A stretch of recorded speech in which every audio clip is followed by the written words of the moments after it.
그럼 지금부터 또 1부에 이어서 2부 시작하도록 하겠습니다.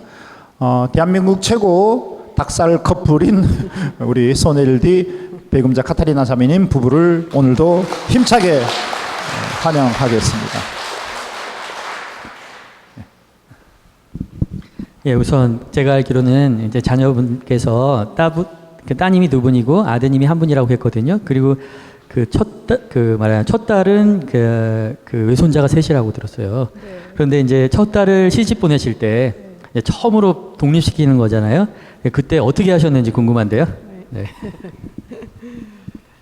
그 첫 딸이 시집을 가고 신혼 살림을 하면서 처음 겪는 그런 여러 가지 어려움이 힘들어서 전화를 붙들고 하소연을 막 했습니다. 그러더니 몇 달이 지나자 친정 근처로 이사를 하고 싶다고 말을 했습니다. 딸이 친정 근처로 이사를 하고 싶다는 이야기를 들으면서 이제는 너도 한 가정의 아내로서 너의 책임과 의무를 힘들어도 배워야 한다고 아주 단호하게 말해 주었습니다. 다행히 결혼할 때까지 엄마와 아빠가 딸을 위해서 많이 사랑하고 있다고 믿고 있었기 때문에 저의 결정을 믿고 따라 주었습니다. 엄마 아빠에게서 받고 싶은 사랑을 남편에게서 찾아내고 받으면서 우리 부부가 이 젊은 새내기 부부 사이에 개입해서 두 사람 사이를 이렇게 벌려놓을 수 있었을 오류를 범하지 않을 수 있었습니다. 엄마가 되면 엄마로서 또 달라져야 한다고 말해 주었습니다. 시집 가기 전에 그렇지 못했지만 엄마가 되어서 아이를 안고 다니다 보면 팔과 다리도 튼튼해지고 그리고 아이도 안고 다닐 수 있게 되는 것처럼 엄마가 되면 엄마로서의 또 다른 또 다르게 살아가게 되는 것이라고 이렇게 알려주면서 친정 근처로 이사 오지 말라고 저는 단호하게 말할 수 있었습니다. 그렇지만 결혼한 지 8년이 되면서 두 번째 손자를 갖게 되었습니다. 임신을 하고 딸과 사이는 머리를 맞대고 여러 가지 생각을 하면서 다시 이사 계획을 하고 있었습니다. 여러 곳을 다니고 이렇게 알아보더니 결국에는 친정에서 걸어서 20분 정도 되는 아파트에서 계약을 하고 이번에는 이렇게 말했습니다. 자기네 둘이서 이렇게 내린 결론이라고 아예 통보를 해왔습니다. 우리는 이제까지 엄마 아빠에게 의지하지 않으려고 노력을 해왔고 이제는 모든 것을 둘이서 함께 의논하고 결정한 일이라면서 지금도 친정의 도움이 필요한 것이 아니라 여러 가지 여건들, 남편의 직장이라든지 학교에 가야 하는 그 첫아이의 교육 문제 등등 여러 가지 상황을 모두 결정해서 내린 결론이라고 자기네들도 단호하게 말을 했습니다. 주거의 자유를 갖고 있는 한 부부에게 친정 근처에 살 수 없다는 명분을 내세울 수가 없어서 아이들의 결정을 존중할 수밖에 없었습니다. 아이들의 통보를 받아들이면서 우리 부부는 좀 더 철저한 계획이 필요하다고 생각을 했습니다. 그리고 다시 한번 아이들의 가정과 우리 가정은 별개의 가정임을 잊지 말자고 확인을 했습니다. 네, 그렇게 하셨군요. 그런데 이제 가까이 왔잖아요. 그리고 요즘 이제 맞벌이 부부들이 많고 바쁜데 아이들을 가장 안전하게 맡길 수 있는 건 또 부모님, 특히 친정 부모님이고. 근데 또 부모님과 아까 시모님 말씀하셨듯이 또 할머니와 엄마의 교육관이 다를 수도 있고. 근데 이제 제가 듣기로는 첫 딸이 외손자가 3명이거든요. 네. 그럼 분명히 뭐가 일어났을 것 같은데 그때 정말 도와주지 않으셨나요? 이제는 알고 싶어. 아이고, 이게 하면 아이고. 아니 우리 아파트 근처에 있는 다른 아파트로 이제 이사를 왔어요. 그런데 이사를 온 딸네 집에 우리 부부는 자주 찾아가지 않았습니다. 어쩌다가 같은 아파트에 사는 이웃이 도와달라고 하면 아이들도 봐주고 일도 거들어주고 뭐 이러듯이 딸 이전에 우리가 사랑해야 할 이웃으로 바라보는 그런 훈련을 하고 있었습니다. 그런데 이제 둘째 손자가 태어나자 딸의 그 산후조리를 도와주러 거의 매일 딸네 집에 가게 되었어요. 저는 아이를 아까 3명이라고 했지만 1명은 이제 이렇게 하늘나라로 갔기 때문에 넷을 낳았기 때문에 적어도 갓 태어난 아기를 어떻게 키워야 하는지에 대해서는 그 누구에게도 뒤지지 않을 경험을 갖고 있었습니다. 그래서 이제 딸을 도와주게 되었는데 산후조리에 대해서 저와 딸은 각각 다른 생각을 하고 있었습니다. 아기를 낳은 엄마는 산후조리가 끝날 때까지 몸을 따뜻하게 해야 하고, 물론 어린 아기도 따뜻하게 해주어야 한다는 그런 저의 말에 딸은 요즘은 누가 그렇게 아기를 키우냐고 하면서 자기의 의견을 아주 강하게 이야기를 했습니다. 딸은 그렇게 덥게 지내면 오히려 회복이 늦어진다고 하면서 자주 창문을 열어놓고 이렇게 싶어 했습니다. 그런데 저는 속이 상했고 집으로 돌아와서 딸이 내 말을 듣지 않는다고 딸의 행동에 대해서 모두 LD에게 일러주었습니다. LD는 딸도 벌써 둘째 아이를 낳았고 첫째 아이를 키워보았으니 나름대로 생각이 있을 것이고, 또 어떻게 키우는 것이 옳은지 그런 판단하는 것보다는 마음을 편하게 먹으라고 말하면서 이런 그 이야기를 들려주었습니다. 세상은 변하고 더불어 아기를 키우는 방법도 변할 것이다. 우리가 어린 아기였을 때 겨울 평년 그런 기온과 요즘 한국의 평년 기온이 달라졌잖아. 예전에는 겨울에 한강물이 꽁꽁 얼어서 걸어 다닐 수 있었지만 요즘은 한강물이 어느 날이 거의 없자. 예전에는 방 안의 온도가 언제나 신선했지만 요즘은 보온이 잘 돼서 예전처럼 방문을 꽁꽁 닫지 않고 자주 환기를 해도 방 안의 온도는 유지될 거라고 이렇게 말해 주었습니다. 그러나 나는 아이들을 그렇게 키우지 않았다고 저의 생각을 이야기를 했습니다. LD는 끝까지 저의 이야기를 잘 들어주었습니다. 그렇지만 자식이 품 안에 있을 때까지만 자식이고 내 품을 떠나서 세상에 놓여질 때는 우리가 도와주어야 하는 일이 점점 줄어들었는데 이제는 더더욱 내 자식이라는 생각으로부터 완전히 자유로워져야 할 때가 된 것 같다는 이야기를 해주었습니다. 그리고 자식도 스스로 실패해보고 아파보고 힘들어보면서 세상을 배우게 될 것이고 그것이 얼마나 중요한지도 이야기하게 되었습니다. 저는 딸에게서 그리고 눈에 넣어도 아프지 않을 것 같은 손자에게서 자유로워졌습니다. 우리 부부는 이런 경험을 하면서 세월의 나이처럼 마음의 나이도 함께 성숙해져야 함을 깨닫게 되었습니다. 지금 첫 손자는 초등학교에 다니면서 많은 가르침을 엄마에게서 배웁니다.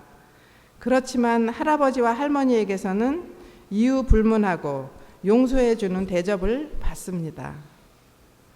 딸은 자기의 아들이 버릇이 나빠진다고 저희 부부에게 한 번도 나무라지 않았습니다. 할아버지 할머니가 엄마 아빠보다 더 넉넉하게 용서해주고 눈 감아주는 것을 통해서 아이는 또 다른 사랑의 방법을 익히고 있습니다. 할머니 할아버지도 언제나 용서해주고 편을 들어주지만 가끔 엄마가 우리 부부에게 아이를 맡겨둘 때는 정확하게 엄마의 교육 방침대로 타이르고 엄마가 말해준 그 교육 방침에서 벗어나지 않도록 합니다. 손자가 기분이 좋으면 가끔 할아버지 볼에다 뽀뽀를 합니다. 그렇지만 엄마에게 야단을 맞을 때는 결코 할아버지 할머니에게서 역성을 들어달라고 하지는 않습니다. 이런 교육을 통해서 저희들은 조부모의 역할이 또 따로 있음을 배우게 됩니다. 사위와 딸은 한마음이 되어 한 가지 방침으로 자식을 훈육하고 가르치고 우리 부부는 또 우리 부부대로 아이를 훈육하지만 모든 가족이 다른 가족의 훈육 태도를 존중하고 서로 역행하지는 않습니다. 그래서 손자는 가족 모두에게서 많은 형태의 사랑을 배우고 익혀 나아갑니다. 손자에게 우리가 어떤 태도를 가져야 하는지 공부하고 훈련하면서 저희 부부는 또 다른 세상을 살아가기 시작하는 것 같습니다. 점점 나이를 더 먹어가면서 또 건강이 조금씩 나빠지면서 배우는 세상은 더욱더 구체적으로 우리의 생각을 내려놓도록 도와주었습니다. 나이를 먹어가면서 성취할 수 있는 것이 줄어들고 세상에서 소용이 없는 존재가 되어갈 것 같은 두려움은 조금씩 사라지고 있습니다. 젊어서 활기차게 열정을 갖고 할 때보다 더 신중하게 생각할 수 있게 되었고, 무엇보다도 어떤 사건이나 어려움을 바라보는 눈이 조금씩 더 지혜롭게 되어가는 것 같습니다.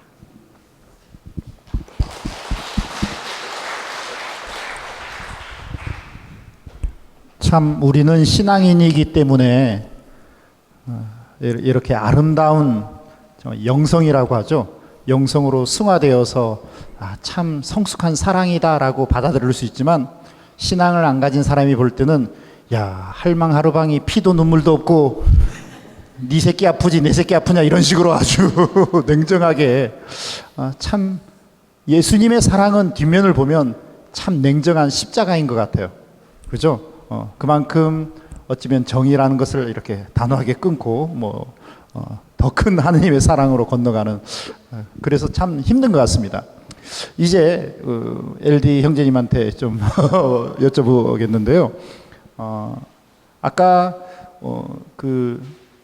이제 고부간의 갈등에 있어서 그 모든 화근은 누구라고 했습니까? 예, 남편이 이간질이 고부간의 갈등에 상당히 촉진제가 된다라고 아까 얘기를 들었는데, 어쩌면 분명 고부간의 갈등이 있었을 텐데 거기서 외주를 잘 타야 되는데 잘못 탔다면 부인한테 죽거나 아니면 어머니한테 죽거나 상당히 그런 갈등이랄까 어려움이 있었을 텐데, 그 상황에서 죽었는지 살았는지 어떻게 살아남았는지 좀 고부간의 갈등에 대해서 좀 경험담 신앙적으로 좀 풀어주십시오. 예. 그러니까 제가 9달씩 이렇게 하면 제일 하기 싫은 날이 오늘이에요. 예, 그러니까 참 어려운 주제이거든요. 그 신혼 때부터 얘기를 좀 해보겠습니다. 이제 결혼한 지 한 40년이 다 돼가는데요. 결혼한 지 얼마 되지 않았는데 이제 카타리나가 소고기 국을 끓여서 이렇게 내왔습니다. 근데 상위에 차려진 그 국을 보신 우리 어머니께서 이걸 소고기 국이라고 끓인 거니? 근데 카타리나가 네라고 답을 했습니다. 그러니까 우리 어머니가 세상에 이렇게 허연 소고기 국이 어딨냐? 그렇게 말씀하시면서 저를 쳐다보셨어요. 근데 저도 생각 없이 이렇게 답을 했습니다. 소고기 국은 빨개야 되는데 왜 이래? 그날부터 제 아내는 국도 하나 못 끓이는 여자가 되었습니다. 제 고향인 대구에서는 소고기 국을 빨갛게 끓여서 먹고 살았습니다. 근데 경기도 출신인 아내는 무와 소고기만 넣고 하얗게 끓여왔답니다. 그래서 우리 어머니는 이제 카타리나에게 국을 빨갛게 끓이는 법을 가르쳐 주어야 했습니다. 그 뒤로 우리 어머니는 네 애미는 살림을 잘하지 못하는 여자라고 자주 말씀을 하셨고, 저는 그렇게 믿게 되었습니다. 그렇지만 살림 잘하지 못하는 여자라도 나는 좋아요 라고 이제 어머니께 말씀을 드리곤 했습니다. 그런 일이 있은 뒤 몇 달이 지나서 우리 회사 직원들이 우리 집에 놀러를 왔습니다. 우리 직원들은 사모님 음식 솜씨가 장난이 아닌데요 라고 이구동성으로 말을 했습니다. 저는 좀 이상하다 싶었지만 직원들이 인사치레로 그렇게 말을 했을 거니라고 생각했습니다. 그렇게 시작된 아내의 시집살이를 보면서 세상의 모든 사람들은 워낙에 다 그렇게 사는 거지 뭐 라고 단순하게 생각을 했습니다. 호강하고 싶었으면 시집을 오지 말았어야지 라는 당당한 생각을 하곤 했습니다. 연애할 때 아주 자주 이렇게 지긋한 웃음으로 저를 편안하게 해주던 아내의 얼굴이 조금씩 어두워지기 시작했습니다. 그럴 때마다 화가 났지만 꾹꾹 참았습니다. 어쩌다 아내가 어머님에 관한 이야기를 꺼내려고 하면 저는 벼락같이 화를 냈습니다. 우리 엄마가 얼마나 힘들게 고생하면서 살아왔는지 자세히 설명을 해줍니다. 그래도 아내는 자기 지금 고생보다는 별게 아니라고 이렇게 얘기를 했습니다. 저는 더 크게 화를 냈습니다. 살림도 제대로 못하는 주제로 시작된 싸움은 하나뿐인 시어머니 비위도 못 맞추느냐라고 닥달을 했고, 주눅이 든 아내는 말을 못했습니다. 내가 형제가 많기가 하냐, 시아버지가 있기나 하냐, 층층시야 시누이 시집살이까지 하는 여자들이 이 세상에 얼마나 많은데 라고 말을 했습니다. 카타리나는 차라리 시아버지라도 있으면 좋겠다고 시동생이라도 있으면 좋겠다고 그렇게 얘기를 합니다. 저는 복에 겨워서 그딴 소리를 한다고 일축을 해버렸습니다. 그래서 부부싸움을 하면 언제나 제가 이겼습니다. 조목조목 따지고 들면 아내는 가만히 앉아서 철저하게 당했습니다. 의기양양해진 저는 제발 생각 좀 하고 살아라 라고 마지막 당부를 끝으로 싸움을 끝내곤 했습니다. 제 머릿속에 그려진 아내는 착하기는 하지만 좀 모질하고 세상을 살아가는 능력이 많이 떨어지는 여자 같았습니다. 그런 생각이 들 때마다 여자는 여우 같아야지 곰 같은 여자는 남편에게 사랑을 받지 못한다 라고 말씀하시는 어머님의 말씀이 마치도 진리인 것처럼 믿었습니다. 그렇게 10년이 흘렀습니다.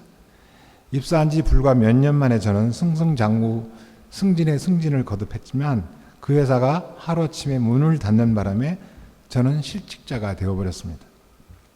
1년 넘게 월급을 가져다 주지 못하면서 제 어깨에 들어있던 힘이 조금씩 빠져나가기 시작했습니다. 잘 나가던 아들에게서 어려움이 다가오자 이건 전부 내조를 제대로 하지 못하는 며느리 때문이라고 어머님께서는 저에게 위로를 보내주셨습니다. 그러나 어려움은 해결되지 않았고 경제적으로 점점 더 궁핍하게 되었습니다. 그때부터 아들도 세상살이를 잘 적응하지 못하는 무능한 아들로 평가하시기 시작하셨습니다. 그때마다 아내의 내조를 강조하시는 어머님의 말씀이 듣기가 싫었습니다. 결국 어머니에게도 화를 내는 아들을 보면서 어머니의 실망은 점점 더 심해졌습니다. 제가 실직자가 되고 경제적인 능력이 부족하게 된 것은 순전히 나의 부족함 때문인데, 그런 어려움에 아내가 일조를 했다는 어머님의 생각은 옳지 않다는 생각이 들기 시작했습니다. 어머니 쪽으로 기울어져 있던 생각이 조금씩 변하기 시작했습니다. 이건 아닌 것 같다라는 생각이 자주 떠올랐습니다. 소고기국은 빨개야 한다는 어머니의 생각을 그 어느 누구도 틀린 생각이라고 말할 수는 없겠지만, 마찬가지로 소고기국을 하얗게 끓이는 것이 옳다는 아내의 생각도 결코 틀리지 않다고 생각하기 시작했습니다. 줄서기가 시작되었습니다. 어떤 날은 어머니 뒤에 줄을 서고 어떤 날은 아내 뒤에 줄을 서기 시작했습니다. 평생 아들 하나만 바라보고 살아오신 어머니의 일생을 되돌려 생각해 보면 어머니의 입장에서는 하나도 틀리지 않았습니다. 세상에 하나뿐인 아들이 세상살이에 뒤처진다고 생각하시는 어머니께서는 얼마나 속이 상했을 것이며, 당연히 아들을 빼앗아간 며느리가 원망스러울 것은 당연했습니다. 반면에 아내는 돈이 없어서 가뜩이나 힘드는데 매사에 부족하다고 하시는 시어머니가 좋게 보일 리는 없었을 것입니다. 모든 것은 결혼을 해버린 나의 탓이고 고부간에 어떤 쪽 편도 들 수 없는 저의 고통은 세상에서 제일 큰 고통이라는 생각이 들었습니다. 이 고통이 내 것이면 내가 지고 가야 되는 십자가라는 생각이 들기 시작했습니다. 아내와 어머니 사이에 있는 아들은 어떻게 행동을 해야 하는가? 살다 보면 어쩔 수 없는 일이 만나게 되는데 바로 이 문제도 그 어쩔 수 없는 일 중에 하나인 것은 틀림없습니다. 그러나 이 문제만큼은 그 누구도 건드리고 싶어 하지 않습니다. 결혼을 했다는 것은 분명 그 누군가의 아들이고 그렇기 때문에 어머니가 있습니다. 뿐만 아니라 혼자서는 결혼을 할 수 없기 때문에 반드시 아내가 있습니다. 어머니와 아내 사이에서 많은 갈등이 일어나고 그로 인해서 아들은 고부간에 일어나는 갈등 때문에 더불어 일어나는 일들을 피해갈 수가 없습니다. 제가 아예 무시해버리거나 피해버리거나 각자 알아서 해결하라고 갈등의 중심에서 피해갈 수도 있겠지만 세상의 모든 사람을 사랑하면서 살아야 하는 한 사람의 그리스도인으로서 이 문제에서 결코 자유로울 수가 없었습니다. 어머니와 아내 사이에서 결코 해결할 수 없는 분명한 문제가 일어났을 때 과연 아들은 누구 편에 서야 하는가? 어느 편 생각이 옳고 어느 편 생각이 틀렸다고 과연 재판을 할 수 있을 것인가? 정말 긴 세월 많이 고민했습니다. 다행히 저의 어머니께서는 아직 살아계시고 그래서 아내의 시집살이는 아직 끝이 나지 않은 이런 시기에 제가 이 문제를 끄집어내는 것은 결코 쉽지 않았고 많은 용기가 필요했습니다. 그렇지만 수많은 가정에서 이 문제로 고통을 치러내야 하는 많은 며느리와 시어머니가 계신데 그냥 덮어둘 수만은 없었기 때문에 깊이 이 문제와 맞서서 시간을 보내게 되었습니다. 아내와 함께 이 문제를 고민하고 아파하고 다투기도 했지만 우리 부부는 이런 고통을 허락하신 주님께서 바라시는 것은 무엇인가 깨닫고 싶었습니다. 주님의 자녀로서 어떻게 생각해야 하고 또 어떻게 행동해야 하는지 가르쳐 주시기를 아내와 함께 기도하는 마음으로 바라보자고 약속을 했습니다. 이제까지 힘들게 살아온 우리 가정의 가정 복음화도 이 문제를 풀지 못한다면 이제까지의 삶은 아무 의미도 없는 거짓말이 되어버릴 것 같은 두려움도 피어났습니다. 긴 시간을 두고 우리에게 다가오는 어려움들이 일어날 때 우리 부부는 피하지 않고 당당하게 맞서기로 약속을 했습니다. 그리고 온전히 솔직하게 각자의 마음을 털어놓기로 했습니다. 각각 어떻게 행동해야 하는지 일치된 답을 찾아내지 못할 때는 상대방이 깨달음을 갖게 될 때까지 또는 감정이 정리될 때까지 믿음을 갖고 기다리는 시간을 살아내기로 약속했습니다. 아내가 자기 감정과 이성의 싸움을 하고 있다는 생각이 들면 예전에는 두 팔을 걷어붙이고 이렇게 생각하고 이렇게 행동해야 한다고 지적질을 하고 방향 제시를 한답시고 아내를 더 힘들게 하곤 했었습니다. 그렇지만 우리가 그리스도인으로서 길을 찾아내자고 약속하고 나서부터는 결심했습니다. 아내가 힘겨워지면 저는 묵묵히 기다려야 한다고 다짐을 했습니다. 그 기다림은 아내가 긴 세월 시집살이를 하면서 살아왔던 기다림이 바로 이런 것이 아닐까 조금씩 이해가 되었습니다. 제가 기다림을 훈련하면서 아내가 그동안 말하지 못하고 살아왔던 아픔을 조금이나마 경험할 수 있었습니다. 아내는 제가 힘겨워하면 제가 생각을 정리하고 다시 대화를 시작할 때까지 또다시 기다려 주었습니다. 살얼음 위를 걷는 것처럼 조심스러웠고 힘들었지만 우리 부부는 어려운 문제 앞에서 많이 주님 앞으로 나아갈 수 있었습니다. 어머니와 아내가 어떤 하나의 사건에 관해서 각각 다른 의견을 갖게 되면 어머니께서는 아들에게 며느리의 생각이 틀렸다고 아들을 데리고 앉아서 긴 시간 동안 며느리를 고발하는 일이 있습니다. 듣기 싫었기 때문에 언제 이 순간을 모면할 수 있을까 생각하다가 적당한 틈을 태서 도망을 가버렸습니다. 마찬가지로 아내가 저에게 어머니 때문에 힘들다는 이야기를 시작하면 역시나 듣기 싫었기 때문에 아내를 윽박지르거나 아니면 조목조목 지적하면서 효부의 태도가 아니라고 다그치며 입을 막아버리곤 했었습니다. 흔히들 말합니다. 딸 같은 며느리, 엄마 같은 시어머니가 되면 고부간의 갈등은 굳이 경험하지 않고 살아갈 수 있다고들 많이 말합니다. 저는 그 말을 결코 믿지 않습니다. 주님께서는 며느리는 며느리로, 시어머니는 시어머니로서 역할을 하도록 계획하셨다고 믿습니다. 세상에는 며느리가 있고 시어머니가 있습니다. 워낙 그런 관계를 허락하신 주님의 계획을 인정하고 받아들이는 것부터 시작되어야 한다고 생각하기 시작했습니다. 이런 고부간의 관계를 허락하신 주님의 뜻은 며느리가 시어머니를 주님의 한 자매로, 시어머니가 며느리를 주님의 한 자매로 바라보는 훈련을 하라고 계획하셨기 때문이라고 저는 믿습니다. 주님의 한 자매로 바라본다는 것과 딸이나 어머니로 바라본다는 것은 완전히 다르다고 생각합니다. 어머니나 딸로 바라보면 인간적인 정으로 이어지게 되고, 정이란 싫어지면 잘 해줄 수 없게 되고 좋으면 더 잘 해주게 됩니다. 그래서 이렇게 저렇게 변화된 행동을 하게 됩니다. 그러나 사랑해야 할 한 자매로 바라본다는 것은 완전히 다르다는 것을 저는 믿게 되었습니다.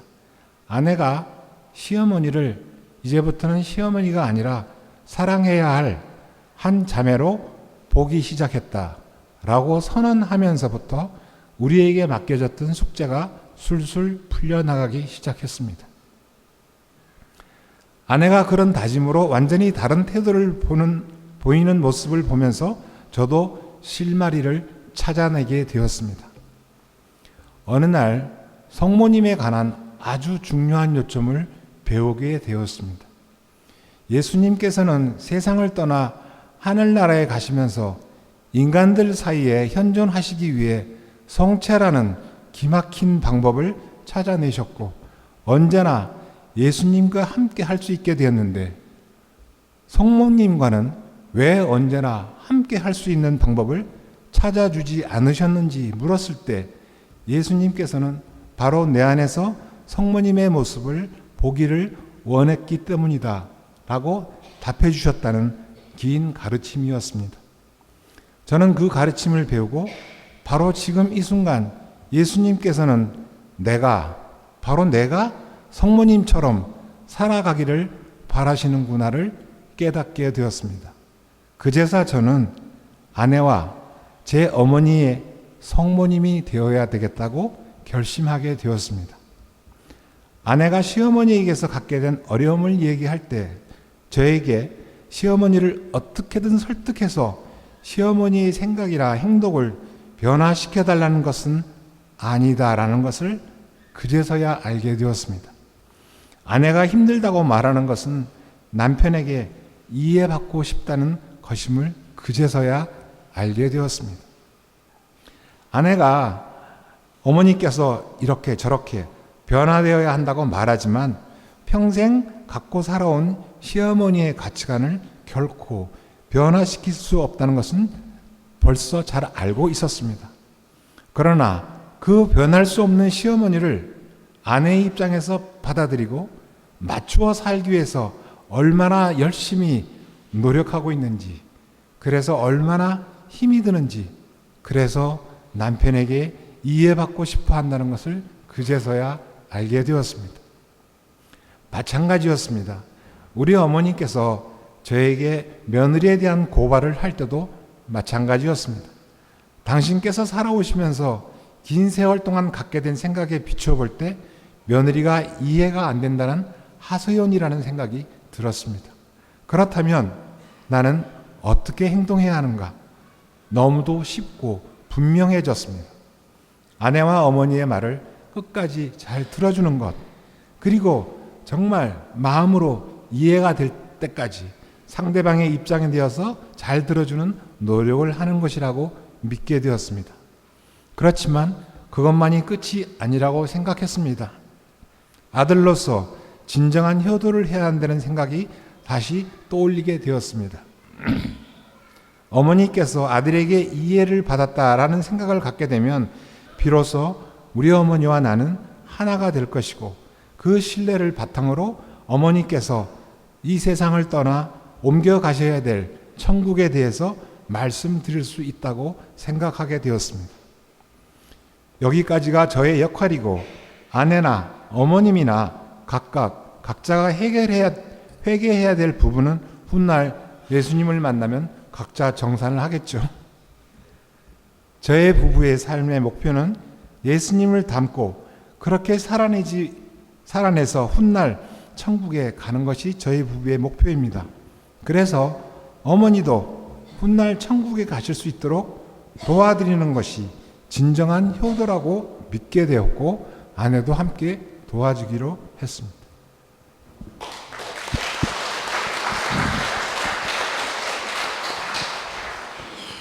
예, 오늘 송범 신부님 강의를 우리는 이렇게 종합적으로 들었고, 또 그거를 좀 서머리 형식으로 아까 수녀님 말씀을 구체적인 실점 6가지 요약을 했거든요.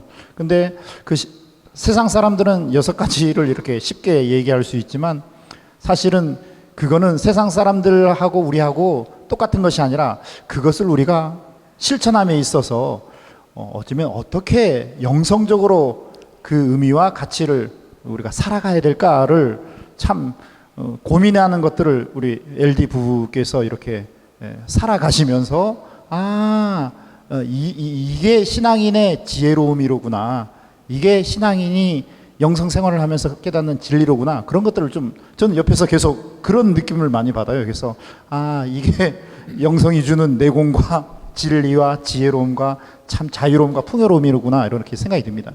근데 이제 거기까지는 됐는데, 한 가지 우리 LD 형제님한테 질문을 던지면, 성모님이 되고 우리가 영성 안에서 뭔가 두 사람 사이에 올바른 관계를 하고 된단 말이에요. 그러나 많이 많이 아파요, 사실은. 어쩌면 끝까지 들어줘야 되고, 그리고 어느 쪽도 쏠리지 않고 성모님으로서 정말 서로에 대해서 공감하고, 또 기다려줘야 되고, 또 하나님의 뜻이 뭘까 해야 되고, 그럼에도 불구하고 지금 이 순간 어머니가 느끼는 아픔, 또 어쩌면 와이프가 느끼는 아픔, 또 내 자신이 이러지도 저러지도 못하는 아픔, 이런 많은 감정적으로의 그런 아픔이 있을 텐데, 이런 영성과 감정의 아픔이랄까, 이런 갭을 어떻게 승화시키고 있는지 좀 상당히 질문이 좀 어렵습니다만은 좀. 네, 그러니까 저는 그렇게 거룩하게 말할 줄 몰랐어요. 그냥 살아온 얘기밖에 할 수가 없습니다. 최근에 이제 둘이서 이제 그렇게 사이가 좋아지고, 또 고부 간의 관계에 어떤 정확한 노선을 정해놓고 나니까 굉장히 편해지고, 정말 우리 두 사람이 더 이렇게 가까워지는 것 같아요. 근데 최근에 있었던 얘기를 하나만 하겠습니다. 이제 마침 그날은 제가 혼자 이렇게 병원에 치료를 받으러 가게 됐습니다. 근데 치료를 마치고 이제 혼자서 병원을 나왔더니 점심시간이 됐기 때문에 그날 이제 혼자 점심을 사 먹어야 됐습니다. 그래서 뭘 먹을까 생각을 했는데, 집에 가면 분명히 이제 카타리나가 점심에 뭘 먹었냐고 물어볼 것 같았습니다. 그래서 아내가 좋아하는 걸 먹었다 그러면 칭찬을 들을 것 같아서 대구탕을 먹어야 되겠다 라고 이제 식당에 들어갔습니다. 근데 차림표에 대구탕 이런 게 있는데, 맨 밑에 내장탕이라는 메뉴가 눈에 들어왔습니다. 이 카타리나하고 잘 먹지 않던 메뉴였는데, 그 내장탕이라는 메뉴를 딱 보는 순간에 불쑥 먹고 싶은 생각이 들었습니다. 그래서 이제 주문을 했고, 이렇게 뽀글뽀글 소리를 내면서 내장탕이 이렇게 나왔습니다. 근데 한 숟가락 떠서 이렇게 입에다 넣는데 울컥하고 목이 확 메더라고요. 제가 한창 젊었을 때 시절에는 우리 어머니께서는 보험회사에 다니시면서 열심히 일을 하셨어요. 근데 어쩌다 소위 한 건 하시면 저한테 전화를 걸어서 불러내서 내장탕을 사주곤 하셨거든요. 그럼 저는 바쁜 사람한테 점심 먹자고 불러내서 이렇게 불러낸다고 이제 투덜투덜 대면 이 집이 서울 시내에서 내장탕을 제일 맛있게 하는 집이다 뭐 이렇게 말씀하시면서 이제 저한테 사주셨으면, 그러면 저는 어머니가 이 서울 시내에 있는 내장탕 다 드셔보셨냐고 이렇게 툴툴거리곤 했었거든요. 근데 그때 생각이 이렇게 확 밀려오면서 목이 확 메더라고요. 그래서 조금 쉬었다가 이제 열심히 다시 먹었습니다. 진짜 맛있더라고요. 근데 이제 문제는 이제 집에 가면서 이 점심 때 먹은 내장탕 얘기를 카타리나한테 해야 되는 건지 하면 안 되는 건지 망설이게 되더라고요. 제가 이게 아주 어렸을 때는 무슨 일이 생기면 집에 뛰어가서 엄마 가슴에 얼굴을 묻고 울었습니다. 야단도 치는 어머니였지만 그 엄마 말고는 누구한테도 위로를 받을 수가 없었기 때문이었습니다. 그랬던 제가 이제는 할아버지가 되었습니다.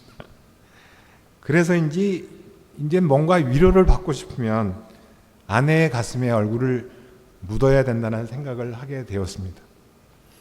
제가 집으로 돌아와서 아내에게 제가 먼저 얘기를 꺼냈습니다. 점심을 내장탕으로 먹었는데 뭐 어쩌고 저쩌고 옛날 얘기까지 다 얘기하면서 그 얘기를 제가 다 마치니까 아내는 그래도 어머니께서는 아들을 불러내서 점심도 사주셨구나 라고 옛날 일을 얘기했습니다. 그렇지만 저는 한번 안아주라 라고 말하면서 카타리나의 가슴에 얼굴을 묻었습니다. 한참 후에 아내는 제 뺨을 이렇게 토닥거려 주었습니다. 잠시 후에 제가 얼굴을 들고서 내가 하지 말아야 될 얘기를 괜히 꺼낸 거 아니냐고, 혹시 기분 나쁘지 않았느냐고 물었습니다. 그랬더니 카타리나가 고맙다고 저한테 얘기했습니다. 예.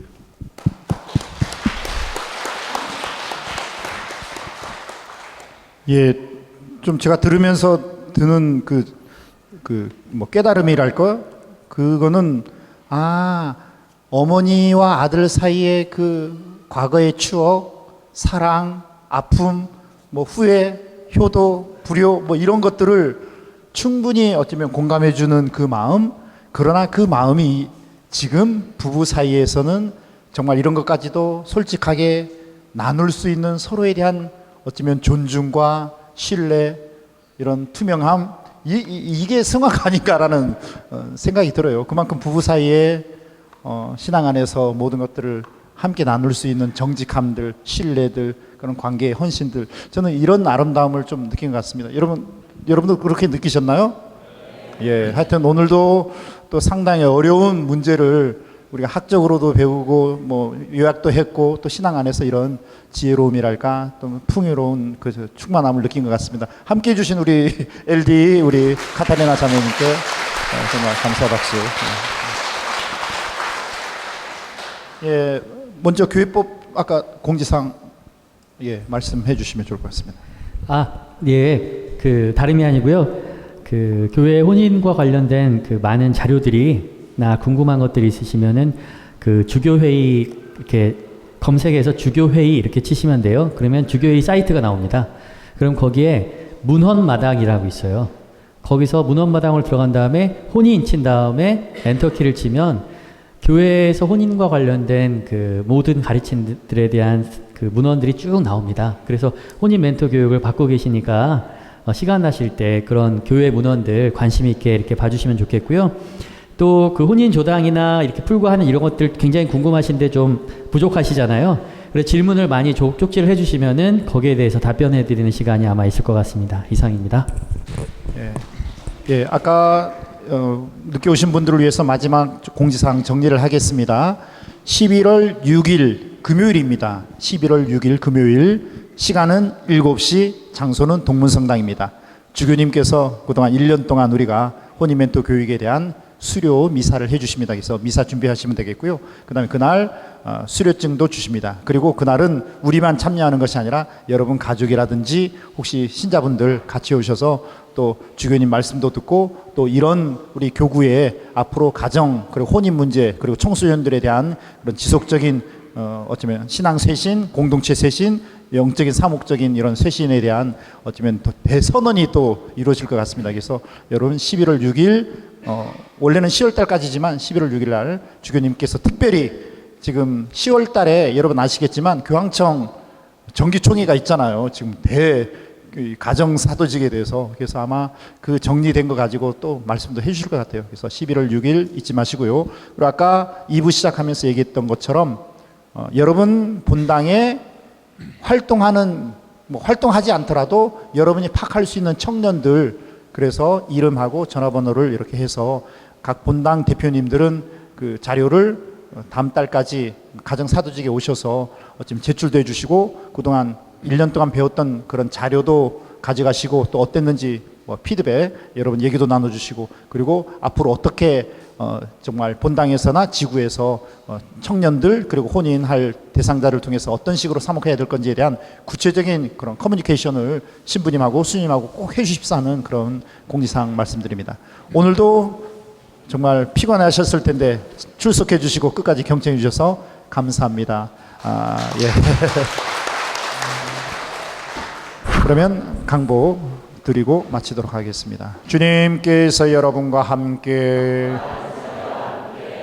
전능하신 천주 성부와 성자와 성령께서는 함께한 저희 모든 이에게 강복하시어 길이 머물게 하소서.